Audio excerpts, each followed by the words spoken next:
All right, guys. Since we know now how to attack the process, now we gotta fix our behaviors, right? We gotta make sure we are doing the right behaviors, having the right thoughts, the right habits, right? So here we go. So sustaining habits and controlling emotions, right? You are as good as your habits. That's it, right? A professional athlete, he's good as his habits. A mother, right? You have a habit of making your kid take out the trash. Have you make sure your kid do your homework. So habits and also emotions, you want to control them because again, your emotions going to drive you to excitement or drive you to being miserable, right? So we got to make sure we control our emotions.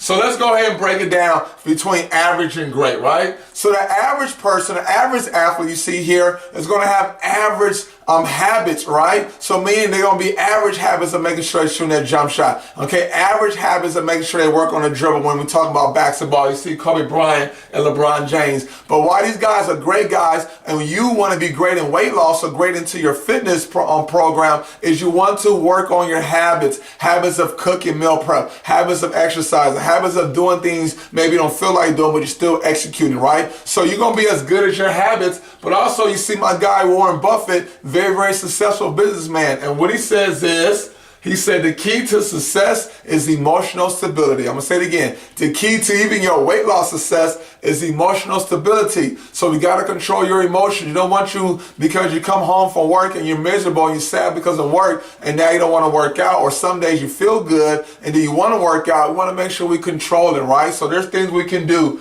to control it. So 5 ideas I have for to create a new habit. So you want to create one or you want to destroy one, all right, for your weight loss goals. You know what habits you need to work on. I'm going to teach you and show you how to do it. So here we go. Number 1, pick your anchor habit that will hold your health together, right? So you got to pick one habit, right? A habit is going to hold everything together, okay? So my habit for me was I do not miss more than 2 days of exercise. That was my habit that I want to form. Why? Because I know me. I used to go 3, 4, 5, 8 days before working out, and I go downhill. My motivation goes. I'm in a rut. It's hard to get back in it. So I said 2 days. I would not miss a workout for more than 2 days, right? So you got to figure out what is yours. Is it meditation? Is it make sure I'm prepping?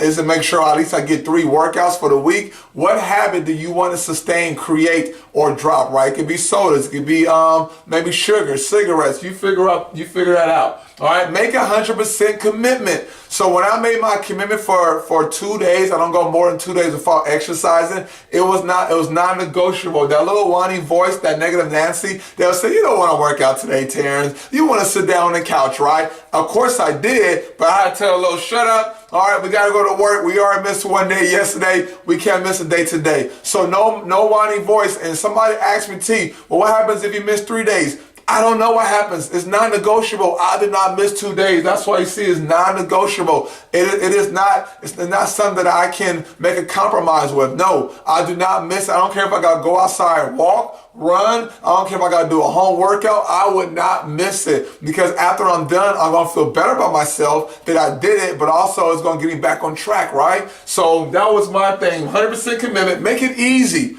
Okay, make your habit easy in the beginning. If you want to now make a stronger, tougher habit, let's do that. But let's make it easy. So mine was I had to make sure I exercise at least 15 minutes. That was it. Minimum 15 minutes, okay? So sometimes I didn't feel like doing it. I say, T, that's like 5 songs. Grab your 5 songs you want and go exercise to those 5 songs, right? So I made it easy. Now, once I start doing 15 minutes, what happens? I'm motivated. I want to go longer. So I made it my mind to where I just got to do this 15 minutes of exercise. I don't care how long, I don't care how I do it, just 15 minutes, right? All right? Use willpower wisely. Okay, why? Because it loses strength like a muscle. Just like a muscle, I work out, I do curls, it gets tired. Same thing with your willpower.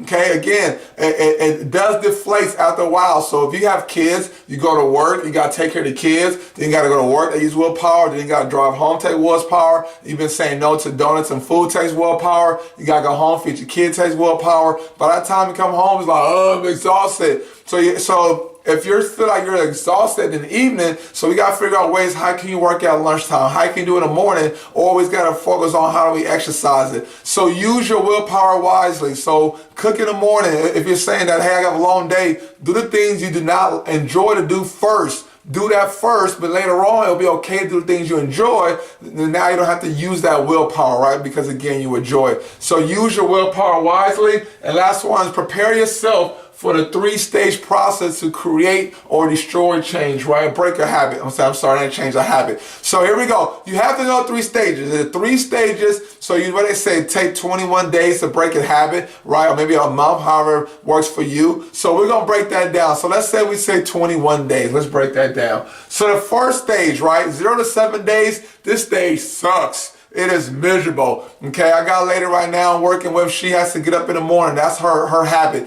It is miserable for her the first 7 days. I told her, I said, you're not going to like it. It's going to suck. That cover is going to hold you tight so you won't leave. But you got to kick that dang cover off and say, get off me. And you have to be tougher than the situation, tougher than the suck stage. So the first 7 days is going to suck. Okay, 8 to 14 days is going to be uncomfortable, okay? It's not going to suck as much as the first 7 days. You're going to see a little benefits, small benefits, all right? But not enough to where you're like, oh my God, I love it, right? It's going to be uncomfortable, but it's not going to be like the first 7 days. In the last 7 days, you're on fire. You're unstoppable, right? You are enjoying a new habit. So maybe you say, I want to be a morning person. Now you've seen the difference of how my day is in the morning. Maybe you see, hey, it's not that bad, get up in the morning. It might be cigarettes. After you say, from a full pack, I do a half a pack. I'm seeing benefits where I'm not so tired, my lungs, right? I'm not so hungry. Whatever goal you have, sodas you want to stop. Now I have more energy throughout the day. Now I don't feel so sluggish, right? Now I see my weight going down when I stop sodas. You're seeing the benefit, right? So understand these 3 stages, God. Whatever goal you in, just put 21 days, mark it, put on 21 days. Every time you do one, put a check mark, mark it 21 days. I know it definitely helped you guys. Hope this helped. TP Experience. Let's go.